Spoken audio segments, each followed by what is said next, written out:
Okay, we're getting started.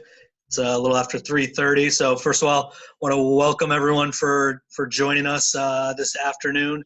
My name's Kevin Barney with Mass Bay Youth Lacrosse League. Excited to have another one in our kind of long series of webinars we've been doing with Trilogy Lacrosse, covering all aspects of the game and all the different positions and different age levels and coaching and players. And this one was one that we thought was a great natural progression to do with them, not only, as we continue to be training and working out and playing at home.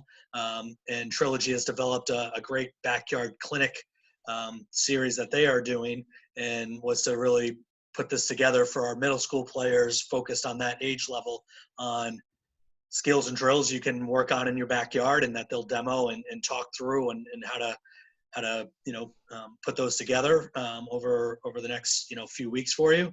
And then, as I said, they are also running every week several backyard clinics through Zoom with this, and we have a discount offer for any NBL player who wants to participate in that. Their backyard, I'll let Mitch let you get in a little more details on that later, but pay attention towards the end, and we have shared that info out. We'll continue to do that on those. But with that, I want to turn it over to Mitch Belisle and Matt Striebel from Trilogy Lacrosse. I'll let them give a little bit background on them and what Trilogy's doing these days, but let you guys take it over from here.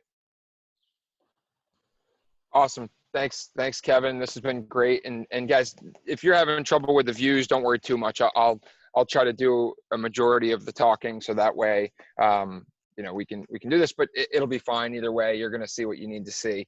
The big thing here that we wanted to focus on was like, hey, everyone is locked down, everyone is doing their own thing, but how can you continue to improve? How can you get better? And certainly going out with your stick in your hands is absolutely the number one priority if you want to get better at lacrosse, but having some focused training and having a little bit of a general framework to work through, and whether that's doing all of these kinds of drills or whether that's sprinkling two at a time each time you go out, we wanted to just really make sure that everyone is out there and everyone is continuing to get better and using the tools at their disposal. So my name is Mitch Belisle. I played for the Boston Cannons for 10 years. And now I'm one of the partners and national directors at Trilogy Lacrosse. I played defense, but I played midfield all through high school. So that's kind of my quick background. I'll let Matt give a quick background, and we'll dive right in since we have just about an hour here. Yeah. Hey, everyone. How you guys doing? I'm Matt Striebel. I'm here in wonderful Massachusetts, looking forward to the potential for snow tomorrow.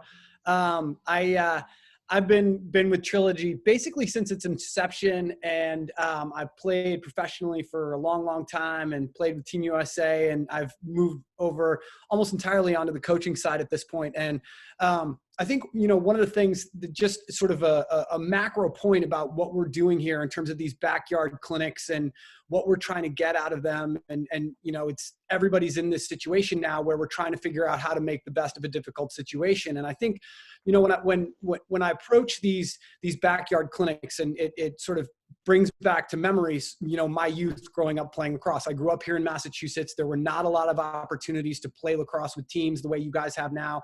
We didn't have the NBYLL. So a lot of what I had to do when I was growing up was exactly what Mitch is setting up in his backyard right now. And often when people ask me, sort of like, what was the secret sauce? What was the secret to your success? One of the things that I often say is that I was a good player, but I was a great practicer. And I think one of the things that can be really productive about this kind of lousy time we have right now, where we're stuck in our backyards, maybe by ourselves, is that we can really sort of hone in and actually practice and train ourselves to become great practicers. And when you become a great practicer, that's going to make you into a great player. And you can really, train things like what is purposeful practice, right? What am I getting out of every time I go into my backyard? And how can I make sure that if I have 20 minutes here or 20 minutes there, I'm making the absolute most out of it, and I'm getting what I can out of it. I'm making that training really productive. Yeah. And I think, the big thing here, and this is our philosophy, it's MBYL's philosophy. It's like, this should be fun. And, you know, you certainly want to work hard and you want to challenge yourself. But at the end of the day, if you're not making it some kind of fun, you're going to dread doing it and you're not going to want to do it. So even when we come out here for these clinics and the ones that I do, when I come out here with my 2 kids and run around, like, try to make games up, try to time yourself, try to keep reps, keep score, whether that's like a long, maybe you have your quarantine score that you've been doing your same wall ball routine every day and you can see your score every day, how that's improving, but do something to make it competitive and make it fun, even if you're just competing against you. And so that's really the big philosophy that I wanted to start off with, is like, at the end of the day, you know, doing the same thing over and over. If kids are like, oh, I played wall ball for 45 minutes. I'm like, you probably didn't play wall ball very well, because 45 minutes, like, you should be gassed after 10, 15 minutes of wall ball if you do it right. So, you know, in terms of a setup, the next thing that I want to say is, like, you don't need to have a $750 bounce back and a perfect lacrosse net to have the perfect setup. You can see that is a old door that I found in my basement with a piece of plywood nailed over it. Like, that total cost was, I think, $7 for the nails that I had to buy to nail that in. You can make a bounce back out of wood. You know, is it going to be perfect, ideal? Maybe not. This, actually, I prefer over a traditional bounce back, because the ball zips right back off of it and I can put it at different angles. And then this goal, right? I have this little pop-up goal, but if I didn't have this goal, what I did when I was a kid is I hung sheets between 2 trees and I used that as a goal, and either spray paint or tape a goal on that. And you can see I have a bunch of trees back here. Now, granted, you're going to have some limitations. Find a chain link fence and tape along the side 6x6 on a chain link fence. Like, there's no excuses, or I should say, you can make plenty of excuses, but you can get out, get creative, have some fun with it, and find a way to train. Now, granted, there's always going to be some kind of limitations, but we do these backyard clinics. We have a kid who lives in Chicago. That kid finds a way to get it done. He goes to back alleys. He did one in a warehouse. He's like a Tony Hawk episode. I don't know where he finds these places, but he's always out there working hard. So anything on the setup there that I may have missed, Matt? No, I think that's great. And again, I think you're going to hear us hitting on this theme over and over again, right? It's make the most with what you have available to you. And the other thing that I would suggest is, in a lot of, you know, the drills that sort of Mitch and I discussed, right? We're trying to limit the amount of space that you need to do these things. And you don't need tons of space to work on stick handling, right? To work on just carrying your stick. I remember I went to watch Casey Powell talk once, and he talked about how he used to dodge furniture in his living room just doing stick work drills. Now, your parents may not like you doing that, but go out in the backyard, set up a couple of obstacles, and there you already have something that you're doing. So again, whatever space you have, whatever you have at your disposal, make the most out of it.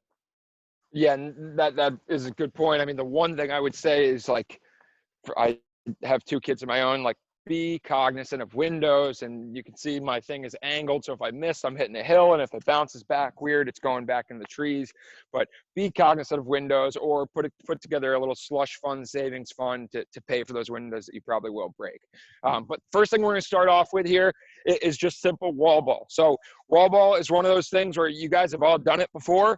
There's a lot of different variations you can do, but there's a right way and a wrong way to do wall ball, and you're going to either get better or worse by coming out here, right? If I just sit here and kind of bounce the ball off the wall, I'm not really working hard. Like, this is not really helping me. It's actually probably hurting, because I'm probably getting bad habits, okay? So we want to be purposeful with our wall ball. We want to have a set routine that we go through. You can change it, but you want to have a set routine that say, I'm going to do this routine today, and I'm going to hit, 25 righty, 25 lefty, 25 catch and switch, 25 throw and switch, 25 cross-handed, 25 behind the back, and I'm going to time myself. Or I'm going to do as many, strong hand in 30 seconds, then I'm going to do as many weak hand in 30 seconds.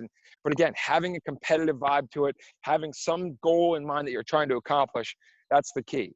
Now, when I'm setting my body up here, okay, I want to have my foot parallel to the wall. All right, I want to be anywhere between 10 to 12 to even 15 yards, depending on what the wall setup is like. But I want to be far enough away that I can really throw that ball full speed and get a good hard throw so it comes back to me. Okay, as that ball transfers, I'm shifting off my back foot, pushing off that back foot. I'm getting my hands away from my body, snapping that. And then when I bring it back, I want to turn my entire body, bring it back, and get my arms out again. Okay, for any of you guys who play long pole, I want to be holding my stick towards the middle of the stick, okay? I don't want to be all the way down at the bottom. I don't want to be too choked up. I want to be pretty close to the middle. That's how I should be operating if I'm running in transition and have my stick in my hands. I want to be in a position where my stick and not too much out the top. Matt, anything to add just on kind of the setup here? I think you hit it all, Mitch. And what I like to emphasize whenever doing stick work drills, I always talk about footwork, right? It's a big thing when you're talking about other sports like tennis and soccer, things like that. Footwork become critical. And in lacrosse, the same thing happens, right? One of the things that you can do to add here, Mitch, if you want to start with your, if you want to finish and have your back foot come through so that you end up square, and then as you're catching it, you can exactly. So you guys, that's another sort of wrinkle that you can throw in so it becomes a little bit more active, and you can get a little hop step in there and make it a little bit more of a conditioning drill. But again, footwork is what's going to prepare you as you get into game situations. So then just going through a quick routine, and we'll spend probably the least amount of time on the wall ball because all of you probably have done some sort of wall ball. And the most important piece of it is that footwork, is that setup, is making sure those hands are away from your body, not alligator arming it, getting it out here for that cradle, snapping that wrist. Okay, but if I was going to go through my own personal routine, what I did when I was on the cannons, when I would be, doing this stuff on the handball courts in New York City, I would start with strong hand. Okay, get my strong hand going, switch over to my weak hand, work on getting those hands away from your body. You can see I haven't practiced this enough. Arms out, turning my body, catching it, trying to hit that same spot. Okay, then I like to go into the catch and switch. So throw, catch, switch, and when I do that, I'm actually adjusting my body. You'll notice because I have a narrow wall, I'm actually stepping forward or backwards. That also forces me to turn my hips all the way around. So I catch that, I turn my entire body, I get it back, I cradle it, catch it, turn my entire body, okay? And that works on that quick split dodge and bringing my hand across. One thing that Bill McGlone talks about on our last clinic, when we're doing that split dodge, is really forces that stick across, you bring that front shoulder across, that protects it with your body, and then as I turn, it's now protected on the other side. Matt, anything there? I thought I saw a smile there. Yeah, no, we lost your audio just briefly. And just to fill in sort of what Mitch was talking about on that split dodge, for those of you who didn't hear it, what he's talking about is anytime you're switching hands, and we've talked about this in the MIDI webinar that we did, let's emphasize, right, when you're doing this training, let's have that switch of hands come right across your body, right by your chest. Let's not, everybody likes to drop their hands to be sort of lazy, but remember, we're training fundamentals here. So let's have that change of hands come straight across our chest. Stick is protected as we come across. Our shoulder turns, we're protecting it there. Everything right now is about training fundamentals and protecting the stick. So, and can you hear me clearly here? Yep. Okay, so next variation, we're going to actually throw and switch. So I'm going to throw the ball. As that ball comes, I'm actually going to switch my body. Okay, so I'm catching it, throwing it, catching it, throwing it, work on getting those hands away, get your body ready to go as that ball comes to you. This is kind of to Matt's point about a little bit more active. So like I said, if you do this, you just do those 3 drills, you can hear I'm horribly out of shape right now, but I'm already getting winded just from doing a few reps, like 10 to 12 minutes of good, hard now. And guys would do it in 3-4 minutes and be pouring sweat. But that was all the wall ball that we were doing. It's like, that test or maybe a little bit more. So you should be able to knock this out quickly. And this should be just a small portion if you do it well, to Matt's point about making purposeful practice. So we talked about strong hand. We talked about catch and switch. We talked about throw and switch. All right, next we're going to talk about quick stick. So for quick sticks, I like to choke up a little bit more. So my bottom hand is actually choked up a little bit. My top hand's a little bit higher than it normally would be. And on this one, I just want to really emphasize rocking back on my back foot and giving with that ball as it comes.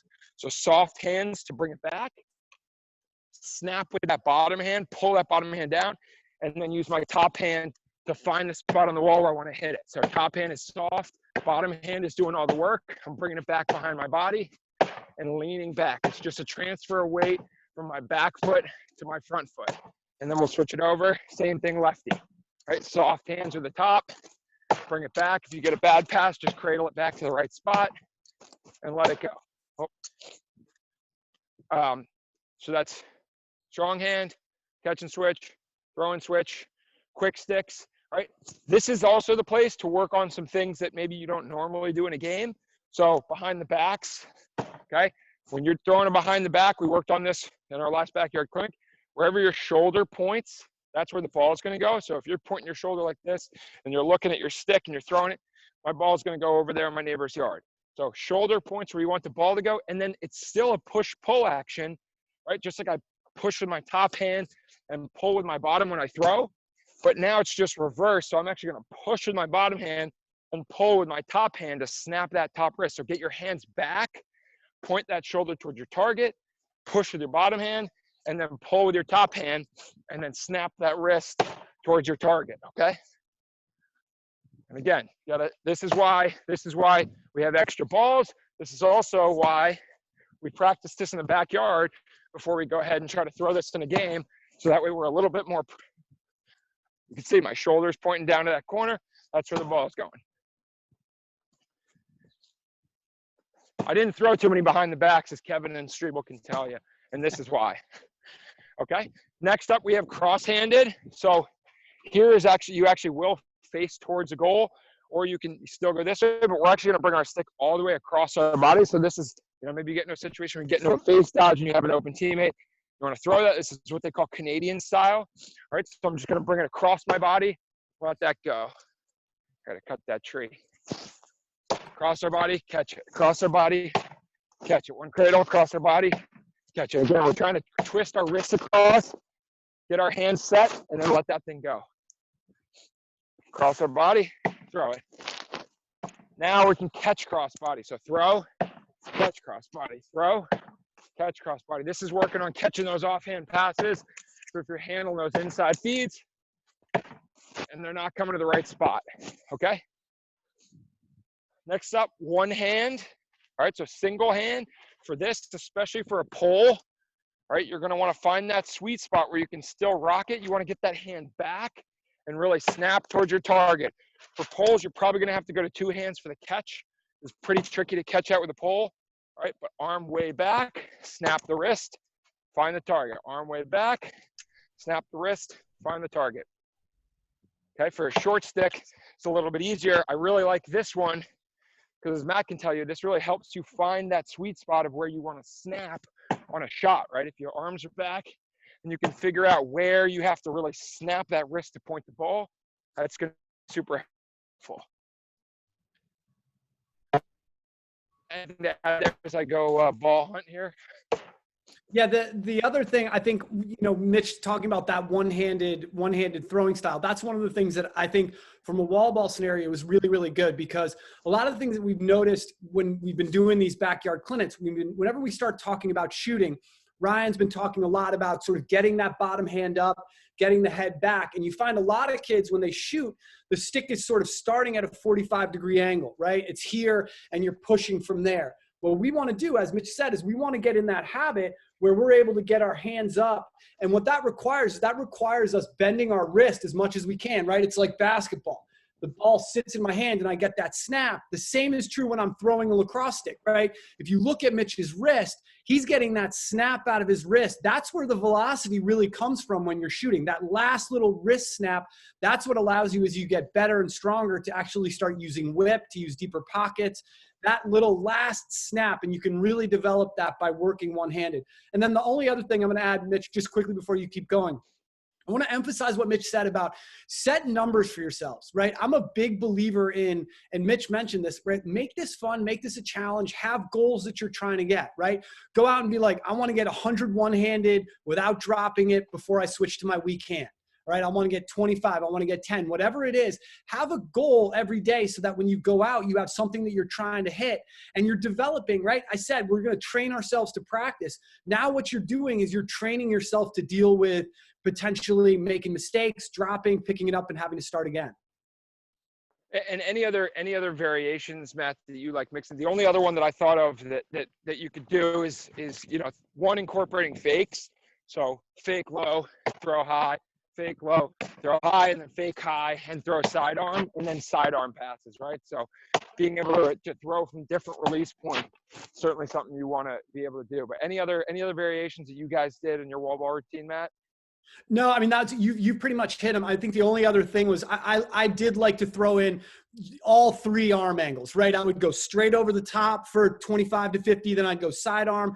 And then I would even, as a shooter, you want to develop a low to high shot. So potentially dropping your hands even down a little bit lower and working on that low to high release. Now, when you're doing this off a bounce back, as you can see, Mitch is going to get some high bounces. So you got to be mindful of that. But working on that low release point, that's really key. And the other thing I'll say is, right, I often use this phrase, and Kevin's probably heard me say it 1,000 times. It's the old Bruce Lee quote where he says, I'd rather practice one punch 1,000 times than 1,000 punches once. And where that comes into play is when you go out and do this wall ball routine, don't go up to your wall ball and go one right-handed, one left-handed, one right-handed, one left-handed, one underhand, one sidearm. You're not building muscle memory. You're not practicing the same skill over and over and over again. So make sure that you're hitting at least 20 to 25 reps of each skill before you move on. Awesome. And then, and any questions on wall ball, guys? Because that obviously, 15 minutes right there that we just showed you a whole bunch of different exercises you can do. Again, we'll send this out. But if you have questions about specific techniques or things, but mix this up, make it fun, make it competitive. And again, just get out there and continue to get better every time with your stick. Next thing we're going to move on to is footwork. So the way we're structuring this, we're kind of giving you what we do in these backyard clinics, what you do in a normal practice, what you do in a game. We structure it with some kind of stick work to get your stick going, to turn you into a lacrosse player. Typically, then we'll get into some kind of competitive drill or footwork drill. Then we'll get into some shooting if you're on offense, or defensively, maybe a defense-specific footwork drill. And then it will typically end up with some kind of combination that puts together those things, that includes ground balls, that includes shooting, that includes off the wall. So that's the structure for today. That's also how we structure these practices. I think that's also the structure you want to look at if you're setting up your own practices. I'm going to do stick work for 15 minutes, then I'm going to do agilities for 15 minutes, and then I'm going to play a game with my buddy, or I'm going to play a game. I'm going to Zoom my buddy and play a game of horse while we shoot, something like that. But having a little bit of structure to this is going to be very helpful. So the next drill that we're going to talk about, or the next setup we're going to talk about, is, hopefully can you see that red cone still on the far left side? Yep. You can see all 6 cones. So Striebes, if you can diagram up the cone setup, we're going to start with a zigzag cone setup. Why don't you just walk through it, Mitch? Okay. Because we can see the cones perfectly. Got it. So these cones are about 5 to 6 yards apart. Okay, and they're in a zigzag pattern. So we'll do 2 variations. And again, these are all things that, say you don't have 15, 20 yards in your backyard, you have a really small backyard, or you have to use this on the street and you're using sidewalk chalk. Make do with what you have and just do what you can, right? But the big thing here is we're really setting ourselves up to practice changes of direction that happen in a real game. So the nice part about this too is we can do this both without a ball on our stick and focus on the defensive elements. And then we can do this with a ball on our stick and focus on the offensive pieces of it. So I'm going to go through a couple different variations of this zigzag drill. But the first one I want to talk about is the key fundamentals of defense. I do this drill with almost every defensive player I work with. I think this is the best drill to focus on the key fundamentals of playing good one-on-one defense. So first thing we do, we run out, we break down on the ball in good defensive position. So you'll notice, I'll come back this way. As I come to the cone, my butt is down, my chest is up, and my stick is out in front of me. That's not on my hip, right? It's not behind me here. It's out off my hip in front of me. That gives me more of a cushion as that player dodges towards me. Now, as he starts making his move towards me, I'm going to take quick, choppy steps back. Okay, I came out a little bit of a crazy angle. Quick, choppy steps back to this cone, and then I'm going to break out and break down this next cone. Then quick, choppy steps back. So my hips face the camera at all times. Quick, choppy steps, stick out in front, back, find that cone. Oh, just tore up the lawn. Quick, choppy steps, find the cone, and then through the last one. Okay? And Mitch, just quickly, like, guys, what I would say is one of the things, right, it's kind of cool being able to sit here and watch this on Zoom and watch what Mitch is doing. One of the things that I would actually suggest or recommend, when you do this in your backyard, set up your phone or your camera or whatever it is exactly the way Mitch has his set up right now. And then when you're done, and after you've done, 20 minutes in the backyard where you've done shooting, you've done footwork, you can then go back inside, put this on, take a look at it, and then you can start to develop your ability to watch film and to diagnose the things that you're doing well, the things that you need work on, right? So you can look, okay, I made that approach. I didn't take short, choppy steps. I had my stick on my hip. I wasn't in a position where I could drop step quickly. Whatever it is, having this video available to you, that's going to give you an opportunity to see the mistakes you're making and identify where you need to correct them. And so just quick 3 things that I really want when you're doing this, Joe, to focus on. As you go forward and backwards, you're changing direction quickly without changing your hips. You're just going forward and backwards. All right, so we're working on exploding forwards, change direction, so get low on that change.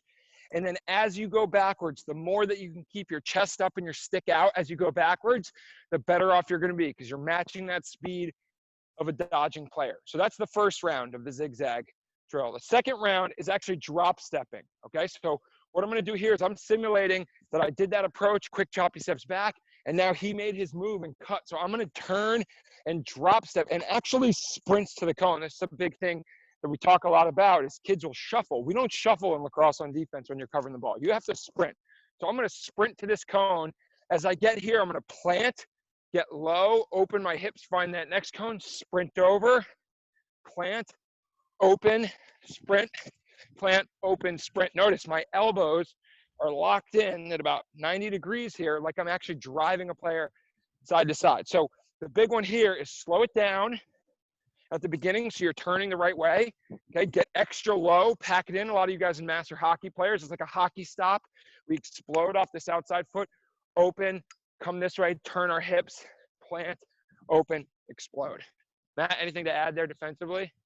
No, and I think, again, I'm going to keep emphasizing this, but as you're, if you can listen to Mitch, right, he's sort of walking through these reps a little bit, but he's already out of breath. And regardless of how good of shape Mitch is in, this can be a great workout, right? Every time you're making these changes of directions, concentrate on your hip level, right? If you have that video and you're able to watch it and you notice that you're starting after you've done, 4 or 5 reps, suddenly your hip level starts to come up. Look at Mitch's hip level when he changes direction, right? His hip level stays low all the way throughout the rep.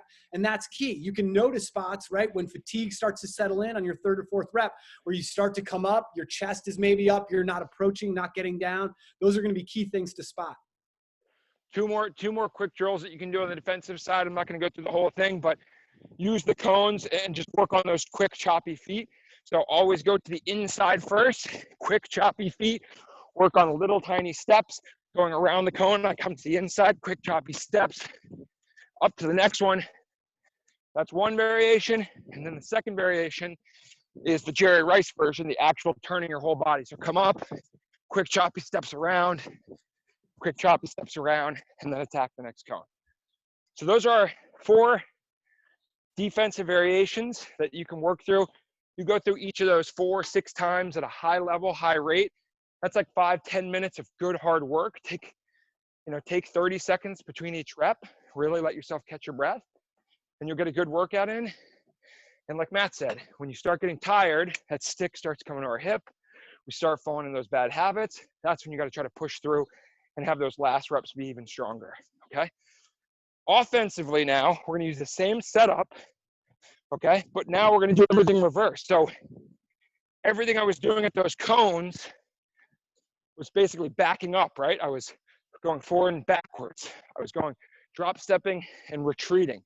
Now I want to attack moving forwards. Okay, so this is a great one where I can just work on my different dodges. So if I'm driving to my left first, where should my stick be? Left hand. If my cone's on this side, I'm going to my right first, stick in my right hand. So as I'm going here, I'm running full speed, I'm planting. This is where I'm squashing the bug with my outside foot, punching that hand and body across, attack that next cone, plant, explode to the next cone, stay nice and wide and low. And again, that hip level that Matt talked about, we want to raise up and then get low, raise up, then get low, right? Matt, anything on the split? Yeah, no, I think that's the biggest thing that I notice again and again and again with so many young players, right? This split dodge that Mitch is working on right here, this is the elemental dodge, right? If you listen to my midfielder webinar or Ryan's attack webinar, each one of us talked about these sort of split and bull dodges. These are downhill dodges where you're attacking a defender, putting him on his heels. But the key is, right, every time you do one of these dodges, and you're looking for two things, right? You're looking for a change of speed and you're looking for a change of direction, okay? So when you make that initial, right, Mitch said, you stick that foot in the ground, really exaggerate how low you get, right? This is, again, I said in one of our earlier webinars, I talked about how I used to watch tons of basketball. When you watch a basketball player do a crossover dribble, he's not standing up straight. He gets down low and he creates that imbalance between himself and the defender. And so if you think about it, right, as an offensive player, if you're going in a one-on-one, that defender's taught to find your hip. Right? That usually defenders are big guys. One of the reasons that I hated going against Mitch when I was a player was because he was actually short enough that no matter how low I got, he was always able to get to my hips. It was one of my advantages, right? When I changed directions, I would get really, really low. And against bigger defenders, that was an advantage for me, but Mitch was always able to stay low. So offensive players, that hip change, right? That dropping those hips, that's where you're able to create imbalance in a defender, but you're also able to create explosion for your next move. If you're up straight and your legs aren't bent, you're just getting a little lean out of that split dodge, when what you really want is a big step and a hard explosion. So the next one I'm going to talk about, and this one is actually probably better to do it with a box format. So I'm sorry, we'll go to roll dodges first. So next thing is a roll dodge. So again, just like the drop step, it's the same general concept. I want to go past that cone. I want to use my body to protect the stick. Bring the stick with me. Bring it in front of me, in fact. Don't leave it behind me. And then switch hands as I come out of here. Get nice and low. Protect that stick. I don't know if I've ever seen someone get called for chesting the ball, right, on a roll dodge. Protect that stick. Lead it, and then come out of that and switch hands. Get low and change hands. Get low and change hands. Got a little bit of an incline here. Almost went down there. And Matt, anything on the roll dodge? It's hey, Mitch, the same fundamentals, right? Go ahead. No. I said same fundamentals about getting low, changing speeds, right? Changing directions. Mitch, will you do me a favor? Come closer to the camera just for a quick second. Yep. Okay. Come closer to the cameras just so we can see you on that switch of hands. So when you guys are roll dodging, one of the things, right, Mitch talked about this, that stick, again, it goes right between your shoulders, okay? So you get low, it comes right between your shoulders. When you come out of this roll dodge, a lot of players have a tendency to leave the stick behind, right? Exactly, like Mitch is saying. What you want to make sure is that stick, the reason that I like to train bringing it right here between my shoulders, it's going to stay with my shoulders as I turn, right? See how it stays with Mitch's shoulders as he turns? That's the key to protecting that stick. Now, if Mitch, do me a favor, when you come out of it, go one-handed and then get your protecting arm up, right? So now he comes out of this one-handed, and look at what he just did. By getting that one hand up, he's now created another 1.5 feet of buffer for those defenders who are throwing those big, right, heavy slaps. Now you're creating more distance to protect your stick. So you can add that when you're doing this drill that Mitch described. When you come out of that roll dodge, practice coming out of it with one hand. Take a couple of steps with one hand. Get that arm up, find a comfortable position, and train that as well. Awesome. Last variation. So if we were going to take our cones, I'll just do this real quick. Right now, the cones that we had set up were like this in a zigzag pattern, almost like a W or a V. Okay, for this last round, and you can do a whole bunch of different variations. We're just going to slide these other cones over so they're in two boxes, okay? And this is about anywhere between 5, this should be like 5 yards, and this should be like 5. It should be like a 5-yard by 5-yard box. So that's what I'm going to quickly set up here. But this is going to allow us to do a couple different variations of similar drills.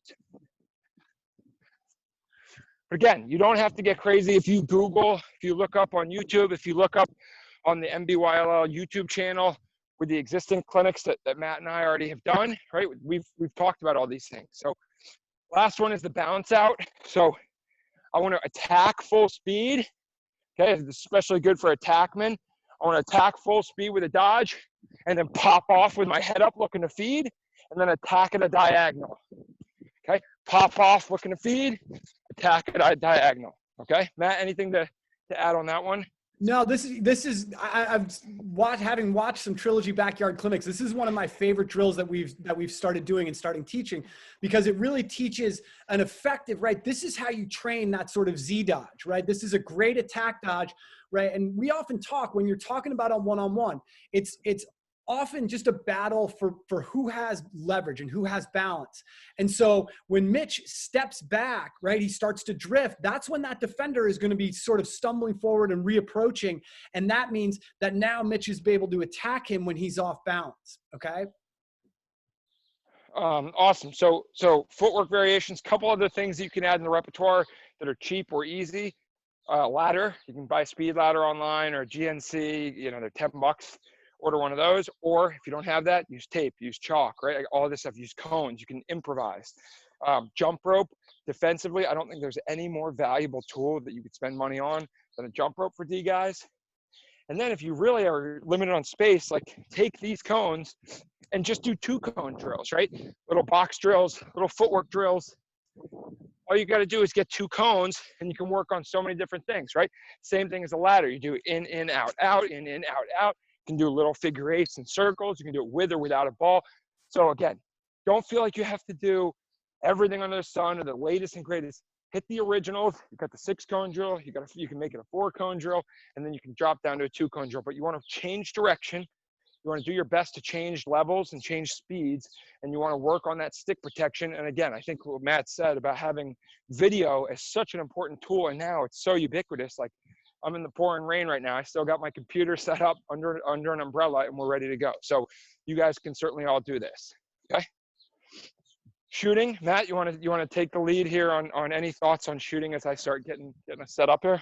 Yeah, do me a favor, Mitch. I'm going to talk as you set up, and I'm going to sort of just talk generally about shooting. So just if you would, can you drag that goal a little closer to the camera? 100%. So fellas, when you're talking about backyard shooting and how you're practicing shooting, the thing that's awesome about shooting in particular is this is a skill that is really, really easy to get better at. A lot of the skills in lacrosse, a lot of the things that make us great in lacrosse, right? Whether we're fast, whether we're strong, whether we're quick, those are things that you don't really have a ton of control over.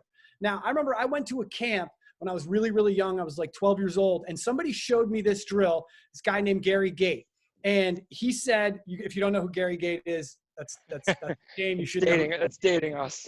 He's the best lacrosse player of all time. And he did this shooting drill where he talked about how he would do this drill he would shoot 100 shots righty and 100 shots lefty every day. And he would do this drill, right? And this is something where he was like, I guarantee you, if there's somebody out here who does this every day for a year, right, they'll play college lacrosse. And it was this random challenge.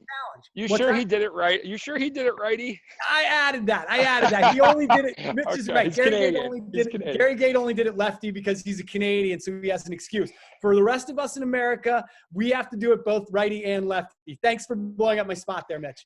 But he said, anybody who does this drill, I guarantee you're going to play college lacrosse. And I was the one kid in the audience who was sort of dumb enough to believe him. So I spent an entire year shooting 100 shots righty and 100 shots lefty a day. Okay. And this drill can be done. You don't need any more than a 5 to 10 yard area. Now, when we shoot, the things that kill us when we do shooting drills, the worst part is what? Hunting for lacrosse balls, missing the cage. That cuts down the number of reps that we're able to do. So what I would advise you guys, rather than asking your parents, right, I always say this, for the next whatever video game, whatever computer you want, ask them for a case of balls. Get 120 lacrosse balls so that you have the ability to shoot 100 shots or 20 shots or 50 shots without taking a break.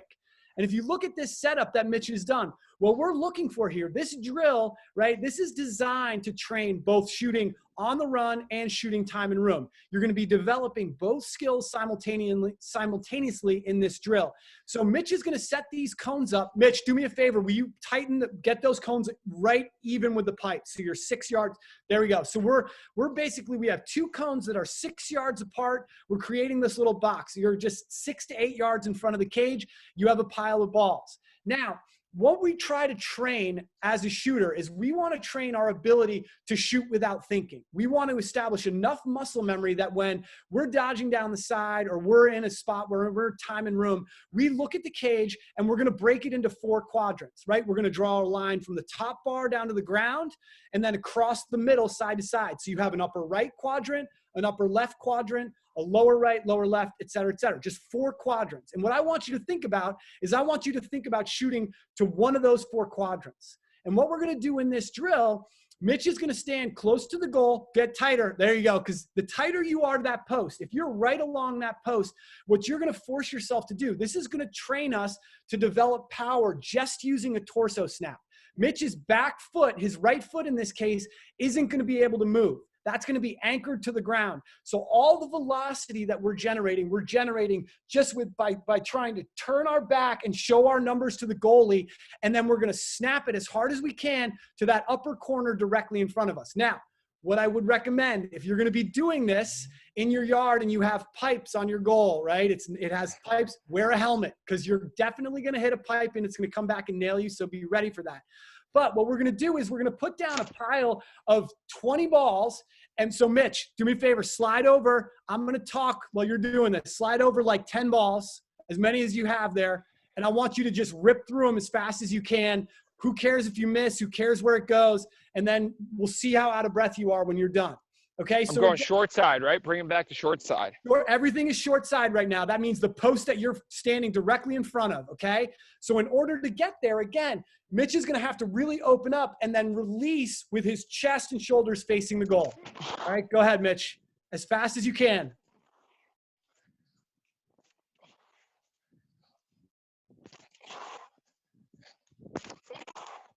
Feeling this corner right here.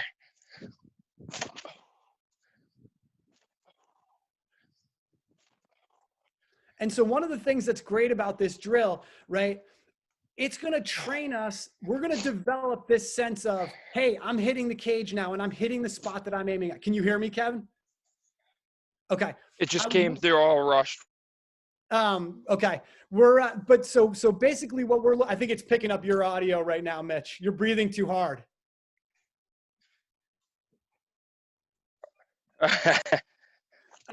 So again, just to finish up with what Mitch is doing here, what we're looking for is we're looking to create as much velocity with every shot, and we're looking to get as many reps as we possibly can. And then as soon as we're done, we're going to switch over and we're going to go to the other side. I'm not going to make you do that though, Mitch. Yeah, I don't think anyone wants to do that.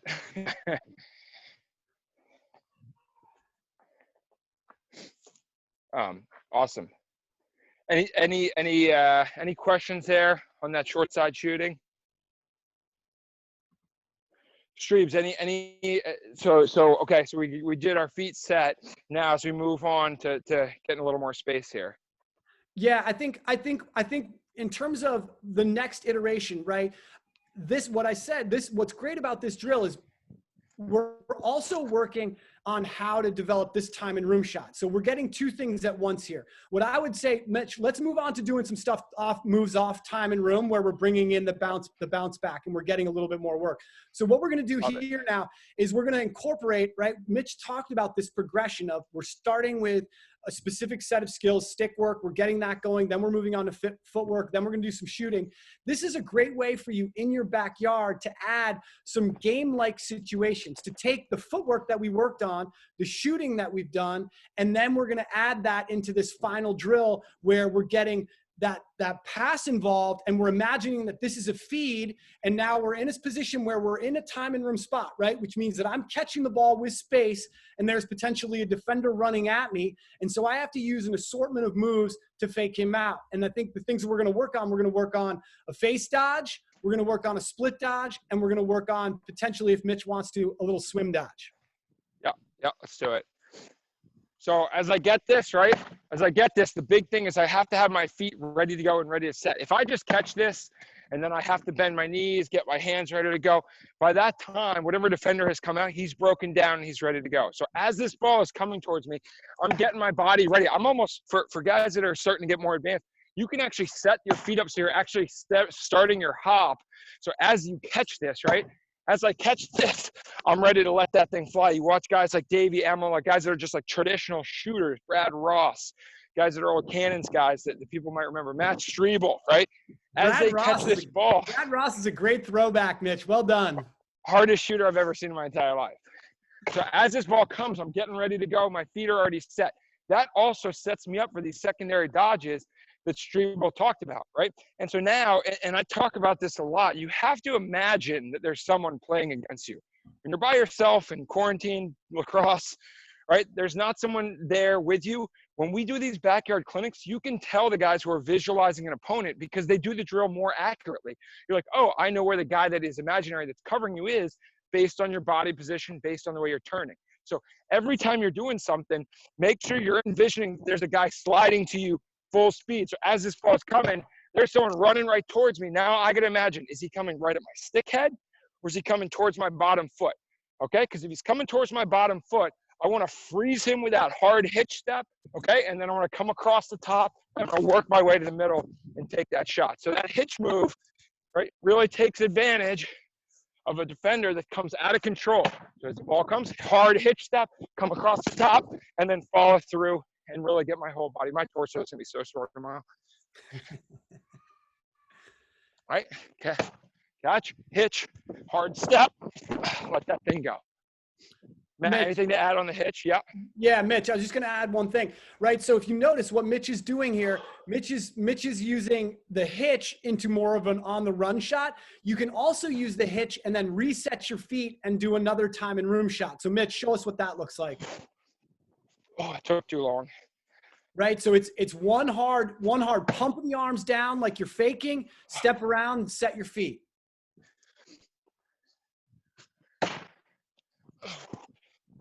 Wasn't much of a set shooter here, Matt. You look great, Mitch. I wanted to say earlier, your stick work looks phenomenal considering you haven't played in a year probably.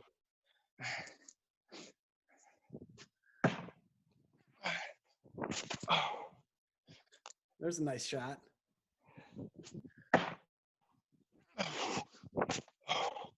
All right, should we move on to face dodge, Mitch? Yeah, let's do it. And while Mitch is moving these cones, you notice, right, this is a great way. We talked about that sort of drill that I gave you guys where you're just starting with a pile of balls on the ground. This bounce back adds a whole new wrinkle where you can actually work on time room shooting, where you're working on as that ball's in the air, you're setting your feet and you're getting set and ready to shoot so that you can release it as quickly as you can, right? Watch Mitch's feet. When he does it, Mitch, when you come back, if you do just a couple of time and room so we can again, watch the way you step in, okay? We don't want this to be a three-step process. We don't want to throw the ball, catch the ball, and then step in and shoot. We want to throw it, and then we want to have our body moving forward exactly the way Mitch is doing right there so we can release it as quickly as possible. Mitch moves forward as that ball is in flight coming back to him, and that allows him to release it more quickly.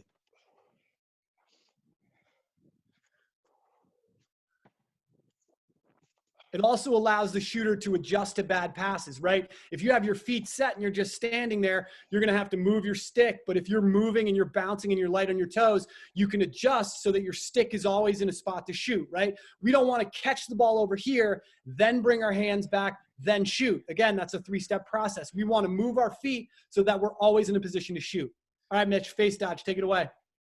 Yeah, so now in this example, now we're assuming that someone's coming right towards our stick, right? So good defenseman, if you play at a high level or if you play in the NLL indoor, you're taught to go right to the stick head because no shooter wants to shoot right through a stick or right through a person.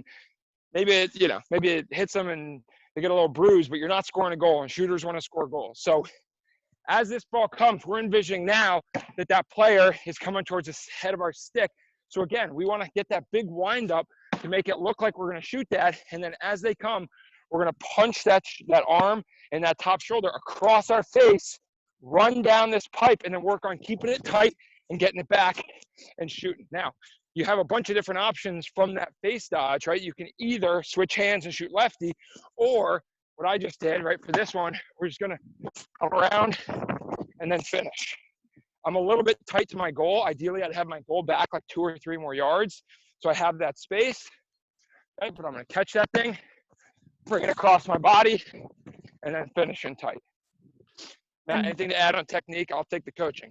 Yeah, one of the things that Mitch is actually doing really well that I notice a lot of young players don't do well is they have a tendency when they face dodge, they start with their stick up here and then they end up dropping it parallel to the ground, right? Where it comes in. Mitch, show us an example of that, right? Where our stick head, rather than staying tight, we just drop it and now it's exposed. We want to make sure that when we bring that stick across, as Mitch said, again, it's staying right by our head. We're protecting it with our head and we're keeping it vertical. That makes it very difficult for a defender to get in there and take that from you. So again, it's using that body and that shoulder, and you can even choke up a little bit with that bottom hand as you bring that, right? So you went from that shooting position, slide that bottom hand up, because even when you're finishing in tight, it's okay to be in tight on your stick, right? If I do end up in nice and tight, as I catch that across my face, I can still keep that right against my ear, finishing that Canadian style. You don't need a huge windup when you're 3 yards away. You need to see where the goalie is and put that around him. So a couple more, 1 or 2 more here, and then we'll get into the swim here. Mitch, show us a couple with the split dodge variation. Go slide a little bit towards the middle, and show us what a split dodge will look like. Oh, so you're saying actually split? Yeah, so as this is coming in, right? This is you're catching this, the ball comes in, and now rather than the face dodge, it's a split into an on the run lefty shot. Exactly. Yeah, and the angle my bounce back, I can't angle it too much, but again, as this catches, boom, split hands, and finish, ended up backwards. That was a great rep, Mitch. Great rep. Hey, thanks, Striebel. Appreciate that.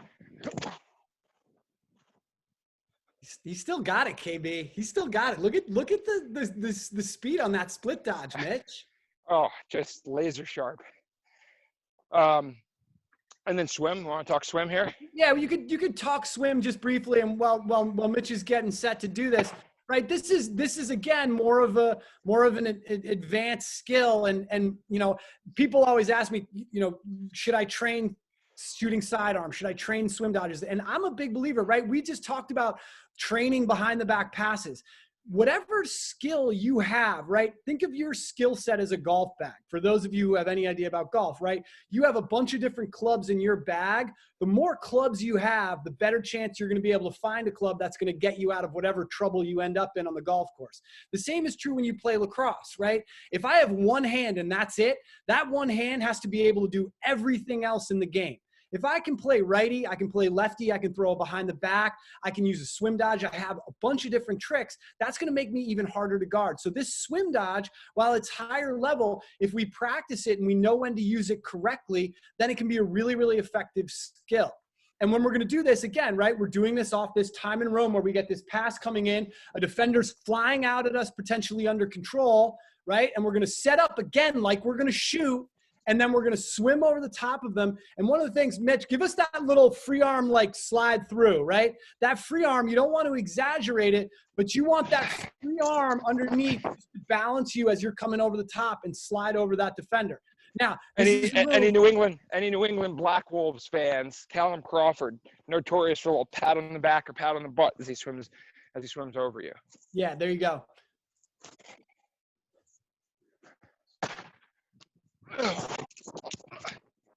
And notice, right, Mitch keeps it in his right hand. So he swims and then he immediately gets it back, right? You swim and then get back into that tight up by the ear position.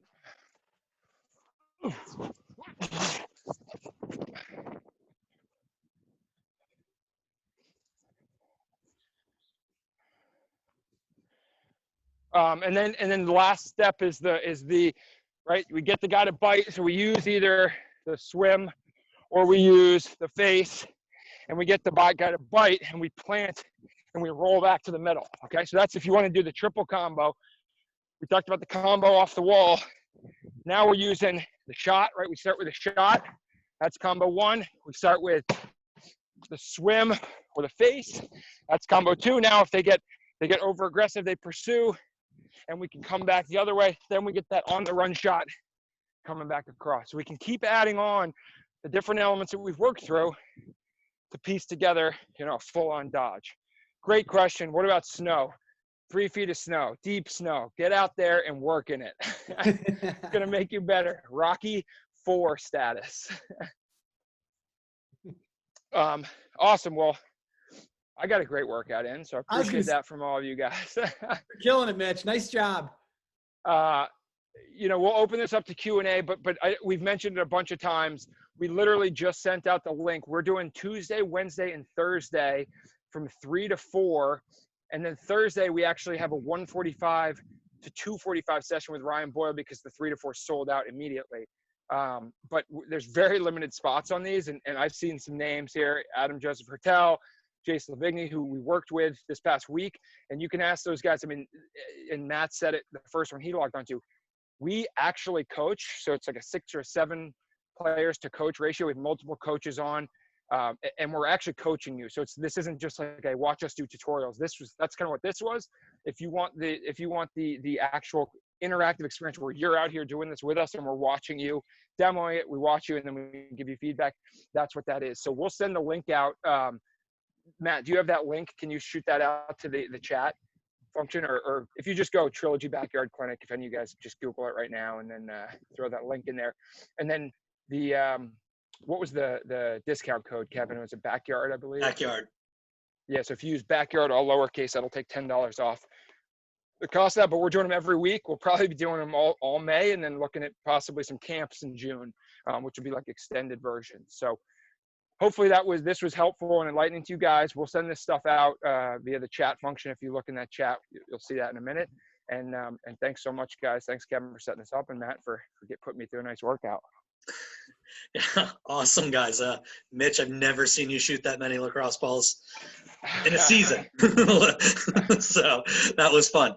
No, but thank you guys. Thanks, Trilogy, for putting this whole series together for us over the last 4 to 6 weeks of this. Again, we recorded this. We'll put it up on our YouTube page later this evening. If you go to the Mass Bay Youth Lacrosse League YouTube page, you can see all the other webinars we did with Trilogy. Mitch did a defensive one. Ryan Boyle did one for attack. Matt Striebel did a midfielders webinar. We also did some goalie. We did a face-off. We did wall ball. I think we have about 13 or 14 webinars on there. So lots of all kind of based around this. Hey, what are we all doing in this time to make sure we're keeping our skills honed in and improving. So with that, thank you guys very much. Thank you everyone for joining us. Stay safe and healthy, and keep practicing. We'll hopefully there's the link. I did send it out. If you go back to the email that had this information for this webinar, there was the link to the Trilogy Backyard Clinics and the code on there as well. So keep an eye out for that, and we'll pass on more information as these guys continue to do lots of great stuff like this. So thank you, Mitch. Thank you, Matt. Thanks everyone for joining us, and take care. Thanks, KB. Thanks, Matt. Thanks, KB. Have a good one.